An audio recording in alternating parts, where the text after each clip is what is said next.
Hello students, welcome to our channel curiosity education.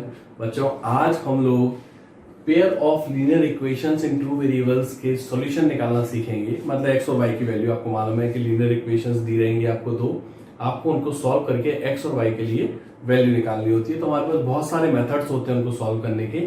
आज जो method हम लोग डिस्कस करने जा रहे हैं उसका नाम है सब्स्टिट्यूशन मेथड।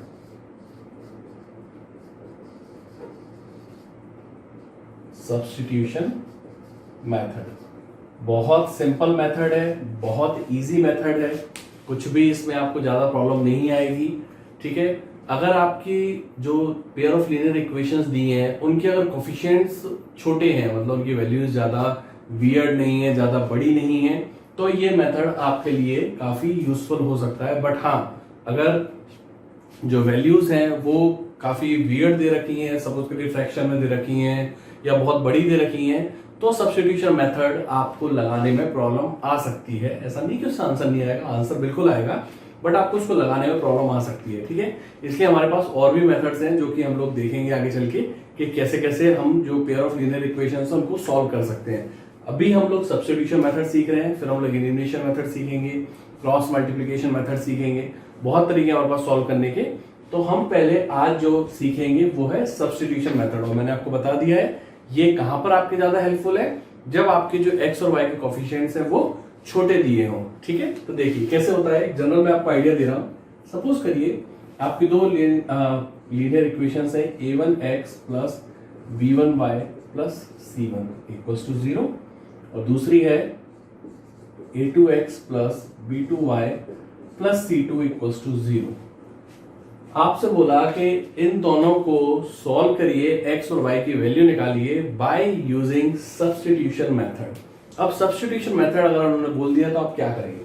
आप क्या करेंगे, किसी भी एक इक्वेशन, जरूरी नहीं है कि पहली वाली, आप दूसरे वाले से भी यूज कर सकते हैं। जैसे मैं आपको फर्स्ट के लिए समझा रहा हूं, आप क्या करिए, इस इक्वेशन में से किसी एक वेरिएबल को दूसरे वेरिएबल की टर्म में एक्सप्रेस करिए। फॉर एग्जाम्पल, मैं एक्स निकालना चाहता हूं वाई की टर्म में, तो मैं क्या करूंगा, एक्स वाला पार्ट इधर रखूंगा, बाकी सारा उधर ले जाऊंगा। तो ये हो जाएगा माइनस का c1 माइनस का b1y, और x इक्वल्स टू आ गया minus c1 plus b1y upon a1। ये आपकी x की वैल्यू निकाली आपने फर्स्ट इक्वेशन से। अब आप क्या करेंगे, इस वैल्यू को उठाकर आप यहां पर डाल देंगे। ठीक है, तो ये x की वैल्यू जो आप यहां डालेंगे तो ये लिखेंगे वैल्यू, तो ये पूरी इक्वेशन y में आ जाएगी, और आप फिर y के लिए सॉल्व कर लेंगे। ये मैंने एक आपको जस्ट आइडिया दिया है कि कैसे वर्कआउट करते हैं इसको। हम एक एग्जांपल लेकर इसको समझते हैं प्रैक्टिकली कि इसको सॉल्व कैसे किया जाता है। तो चलिए लेते हैं एक एग्जांपल। सपोज करिए ये आपके पास में दो लीनियर इक्वेशंस दे रखी हैं इन टू वेरिएबल्स, और आपसे बोला जा रहा है कि इनको सॉल्व करिए। ठीक है, क्वेश्चन इस तरीके से हो सकता है, find the solution of the pair of linear equations in two variables. है ना, सॉल्यूशन का मतलब कुछ नहीं है, एक्स और वाई की वैल्यू है, कंफ्यूज होने की बिल्कुल जरूरत नहीं है आपको। अब देखिए, हमको सब्स्टिट्यूशन मेथड से करना है। ठीक है, अभी हम लोग सब्स्टिट्यूशन मेथड ही सीख रहे हैं, तो हम सब्स्टिट्यूशन मेथड से ही कर रहे हैं इसको। सब्स्टिट्यूशन मेथड में मैंने क्या बताया था, एक इक्वेशन में से आप किसी एक वेरिएबल की वैल्यू निकाल लीजिए दूसरे की टर्म में। जैसे सपोज करिए इसी को लेके चलूं मैं, तो यहां से क्या आ जाएगा, 3x equals to 11 minus 2y, और इसको फर्दर सॉल्व करूं तो यहां से x की वैल्यू कितनी आ गई, 11 माइनस 2y अपॉन 3। ये जो वैल्यू आई है मेरी निकलकर, इस वैल्यू को मैं, ये जो वैल्यू मैंने x की निकाली है, इस वैल्यू को उठाकर मैं यहां पर सब्स्टिट्यूट करूंगा। देखिए कैसे, जैसे मैंने लिखा 2 ब्रैकेट बनाया 11 minus 2y upon 3 plus 3y equals to 4। ये जो x की वैल्यू है मैंने यहां से इसको सब्स्टिट्यूट कर दिया, इसीलिए इसका नाम है सब्स्टिट्यूशन मेथड। सब्स्टिट्यूट कर रहे हैं आप, क्योंकि अब आप इसको, आप अगर ध्यान से देखें तो ये पूरी इक्वेशन y में आ गई, x हट गया। अब इस 2 को अंदर भेज देते हैं, so this will come 22 minus 4y upon 3 plus 3y equals to 4। याद रखिए 2 सिर्फ इसके साथ मल्टीप्लाई हो रहा है, ठीक है। अब मैं क्या करूंगा, मैं इस 3 के लिए एलसीएम ले लेता हूं। एलसीएम कैसे हो जाएगा, ये यहां पर आ जाएगा इस तरीके से, मैं यहां पे सॉल्व कर देता हूं। So this will come 22 minus 4y plus, अच्छा नीचे एलसीएम कितना आ जाएगा, 3 आ जाएगा। So this will come 9y equals to 4। अब क्या करेंगे आप, इस 3 को इधर ले जाइए। सो दिस इज 22 माइनस का 4y प्लस का 9y कितना हो गया, 9 माइनस 4 कितना हो गया 5, प्लस का वो भी, तो ये हो जाएगा प्लस का 5y, और ये इधर चला गया तो 4 3 जा 12। So 5y equals to 12 minus 22, 5y equals to minus का 10, y इक्वल्स टू माइनस का 10 अपॉन 5। आप जब इसको सॉल्व करेंगे तो ये 2 आ जाएगा, तो यहां से y की वैल्यू आ गई -2। ये y की वैल्यू आई है -2, पर आपको अभी x की वैल्यू भी चाहिए, तो आप क्या करेंगे, इस वैल्यू को उठा के आप यहां डाल दीजिए सीधे। तो देखिए x इक्वल्स टू 11 -2, y की वैल्यू आई है -2 whole upon 3। So x equals to 11 plus 4 upon 3। ये 4 कैसे आया, 2 2 4 और minus minus plus. So x equals to 15 upon 3, काटेंगे आप इसको तो 5 आ जाएगा। x equals to 5। तो आपकी x की वैल्यू आ गई 5 और y की वैल्यू आ गई -2। अब हमको पता कैसे पड़ेगा कि हमने जो वैल्यू निकाली है वो सही है कि नहीं है। देखिए सॉल्यूशन का मतलब क्या होता है, मैं आपको बता चुका हूं इससे पहले वाली वीडियो में। सॉल्यूशन का मतलब होता है x और y की वो वैल्यूज जो आप इक्वेशन में डालेंगे तो वो इसको सेटिस्फाई करेगी। जैसे लेफ्ट हैंड साइड में ये लिखा है, राइट हैंड साइड में ये लिखा है। अगर आप x और y की वैल्यू यहां डालेंगे तो जब आप इस लेफ्ट हैंड साइड को सॉल्व करेंगे तो वो राइट हैंड साइड मतलब 11 के बराबर आ जाएगा। करके देख लेते हैं। जैसे देखिए 3, ये LHS कर रहा हूं मैं, ठीक है ना।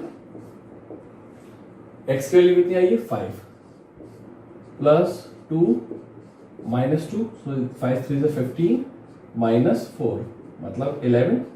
ये आपके RHS के बराबर होगी। अच्छा, और ऐसा कोई जरूरी नहीं है कि इसमें ही रखना है, इसमें भी सेम चीज लगेगी, सेटिस्फाई करेगी। ऐसा नहीं है कि सिर्फ फर्स्ट में करेगी। इसमें देख लेते हैं, चलिए इसका LHS लिख लेते हैं।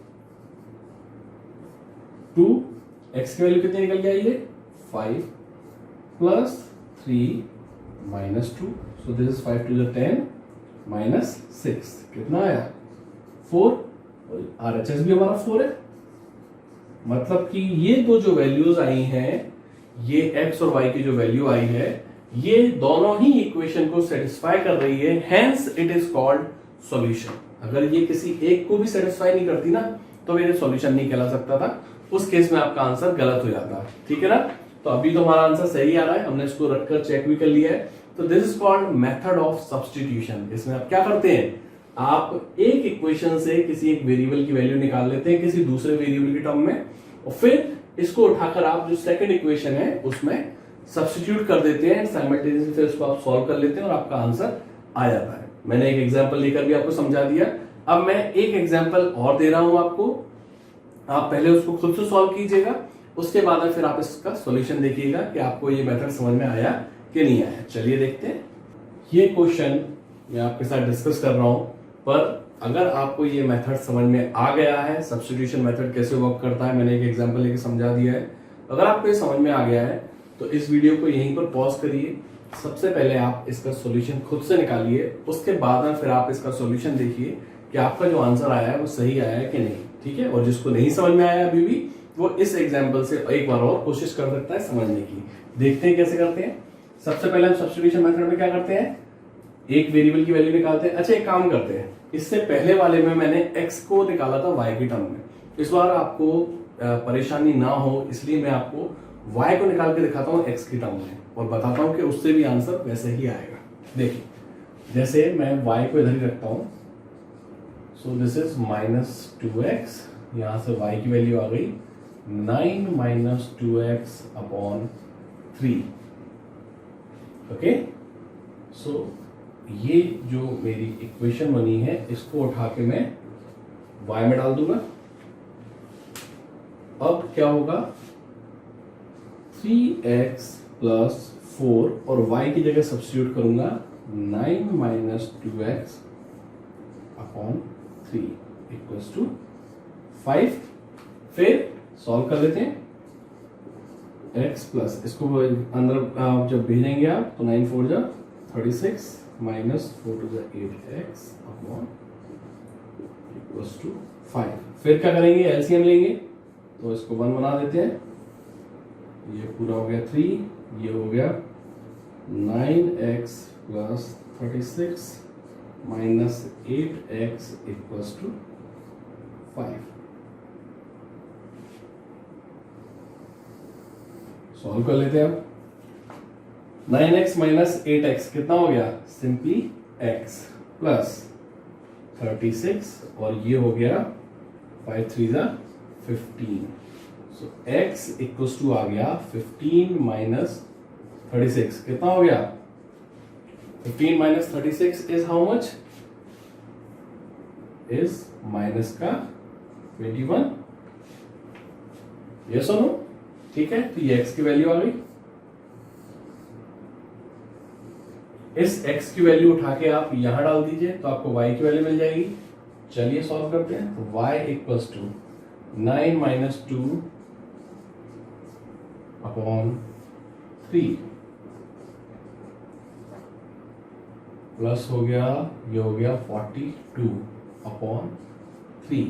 तो y इक्वल्स टू हो गया कितना, 42 है तो ये हो जाएगा 51 अपॉन 3। अगर आप इसको काटते हैं सो दिस विल बिकम 3 1 जा 3, 3 7 जा 21। सो y इक्वल्स टू आ गया 70। x इक्वल्स टू आया माइनस 21, y इक्वल्स टू आया 17।